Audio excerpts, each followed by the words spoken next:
वर्तमान सुधा आमे ग्लाइकोलिसिस विषय पढ़ी सारे।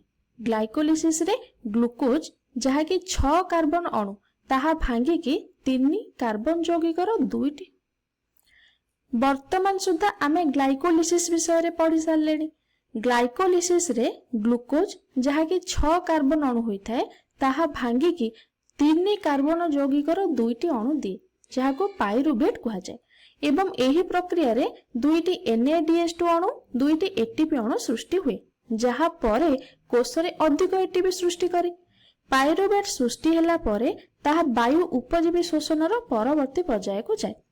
एही पाइरुवेट तापरे माइटोकॉन्ड्रिया को जाए। निर्दिष्ट भाव में माइटोकॉन्ड्रिया रो जो भीतर जो तरल अंश थाए बा माइटोकॉन्ड्रियल मैट्रिक्स बोली ताको इंग्रजी रे कहा जाए सेठी से जाए। जेहेतु पाइरुवेट एठी जारित होईची तेनु एहा Na++ को इलेक्ट्रॉन और हाइड्रोजन देइथाय जहाँकि एक इलेक्ट्रॉन परिवाहक होइथाय। एवं एही प्रक्रिया रे प्रत्येक 3 कार्बन थिबा पाइरुवेट अणु भांगिकी एठी 2 कार्बन थिबा एसिटिल कोएंजाइम अणु एवं एक कार्बन डाइऑक्साइड अणु एठी गठन करथाय। एठी गोटे एसिटिल कोएंजाइम बाहरला आ गोटे कार्बन डाइऑक्साइड बाहरला। तुमे माने मने पकाई पारुथिबो कार्बन डाइऑक्साइड कोशीय शोषण एक उत्पादक थिला बा ग्लूकोज अणु सेठी भांगिकी एठी के हमको 6टी कार्बन डाइऑक्साइड दउथिला एवं किछि शक्ति एठी उत्पन्न कराउथिला। एई जो 6टारु एठी 2टा अछि बुझि पारलो। ताले NADH2 वायु उपजीवी शोषणर शेष पर्याय रे व्यवहृत होई कि अधिक ATP हमको देइथाय। किंतु एठारे सबुठारु गुरुत्वपूर्ण जो अणुटी होउची बा उत्पादक हेउची 2 एसिटिल कोएंजाइम A। ताले या का हुए ना तापरे कोशीय शोषणर परवर्ती पर्याय को जाई थाए जहा को हमें क्रेब्स साइकिल बोली कहूचे। जेहेतु पाइरुवेट रो सृष्टि होइथिबा एसिटिल कोएंजाइम A परवर्ती पर्याय रे ग्लाइकोलिसिस सहित संबंध थाए बा लिंक थाए तेनु एहा को लिंक रिएक्शन बा संयोग प्रतिक्रिया बोली मध्ये हमें कहिथाउ। ताहाले एही लिंक रिएक्शन बा संयोग प्रतिक्रिया कोन सृष्टि करे ना पाइरुवेट रो एसिटिल कोएंजाइम सृष्टि करिथाए। ता सह 2टी कार्बन डाइऑक्साइड मध्ये एठी देइची एवं सेही acetyl coenzyme A Krebs cycle को जाई थाए। ताले किपरि जाई थाए चलो देखिबा।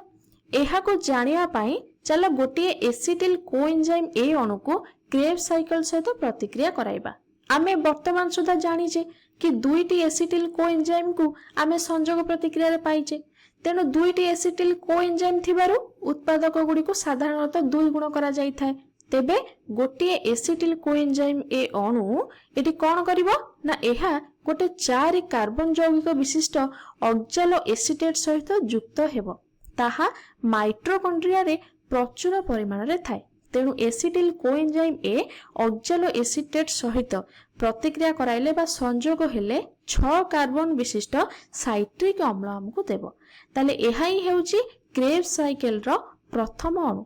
तेणु एहा को मध्य आमे साइट्रिक अम्ल चक्र बोली कहिथाउ। क्रेब्स साइकिल कहिथाउ बा क्रेब्स चक्र कहिथाउ ता सहित साइट्रिक अम्ल चक्र बोली मध्य कहिथाउ। एवं एही प्रक्रिया रे साइट्रिक अम्ल जारित होइथाय। एहा NAD+ एवं तापरि आउ एक FAD+ को इलेक्ट्रॉन और हाइड्रोजन देइथाय जाकी एक इलेक्ट्रॉन परिवाहक रूप रे काम करिथाय। एहा इलेक्ट्रॉन परिवाहक को इलेक्ट्रॉन 8टी पर्याय रे देइथाय। केतोटी पर्याय रे ना 8टी पर्याय रे देइथाय। एवं सेथिरो किछि पर्याय रे हमको कार्बन डाइऑक्साइड मिलि जिवो। ATP मध्य किछि पर्याय रे मिलिबो एवं ATP परि आउ एक अणु गुआनासिन ट्राइफॉस्फेट बा GTP जहा एक शक्ति मुद्रा परि काम करिथाय ताहा मध्य बाहरी थाय।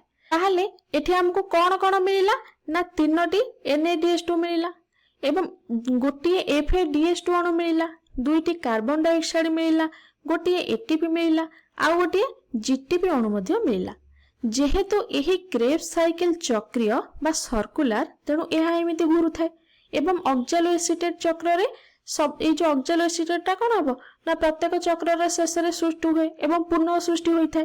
ताले एही सब को आमे गोटे एसिटिल कोएंजाइम रो पाइले। ताले गोटे इडी कोई एसिटिल कोएंजाइम गोटे नेइथिले सेहिथु आमे एतक सब पाइले। ताले जदी 2टी एसिटिल कोएंजाइम नबा ताले हमको कोन मिलिबो ना दुईटी ऑक्सालोएसिटेट सहित से रिएक्शन करिबा बा युक्त हेबो आमको कौन मिलिबो ना 6टा NADH2 मिलिबो 2टा FADH2 अणु मिलिबो 2टा ATP मिलिबो 2टा कार्बन डाइऑक्साइड मिलिबो एवं 2टा GTP मिलिबो बा GTP अणु मिलिबो। तेणु क्रेब्स चक्र शेष रे माइटोकॉन्ड्रिया रो आभ्यंतरीण द्रव्य रे ये कौन हुए ना ऑक्सालोएसिटेट पुनर्बार गठित हुए एवं NADH2 FADH2 carbon dioxide GTP ATP आदि देखा जाय था। क्रेब्स चक्र शेष को शोषण रे प्राय 6टी कार्बन डाइऑक्साइड अणु निर्गत होता है 2टी संयोग प्रतिक्रिया बा लिंक रिएक्शन रो आसिला 4टी क्रेब्स चक्र रो आसिला ता माने 6टा कार्बन डाइऑक्साइड मिली गला जेहेतु 6टी अणु बाहरी गला ता माने ग्लूकोज संपूर्ण भाव में जारित होला कहीं ना ग्लूकोज पाइरुवेट होला यह एसिटिल कोएंजाइम होला जहाँ ऑक्सालोएसिटेट सहित प्रतिक्रिया करी साइट्रिक अम्ल देला एवं तापर जारित होला। तेणु क्रेब्स चक्र शेष रे ग्लूकोज रो संपूर्ण जारण घटीगला तापर इलेक्ट्रॉन और हाइड्रोजन NADH2 और FADH2 आकार रे इलेक्ट्रॉन परिवहन श्रृंखला द्वारा जाइके विभिन्न एंजाइम और प्रोटीन समूह को जाए ता सहित कौन हो ना से पाखक जाइए एटीपी सृष्टि करे।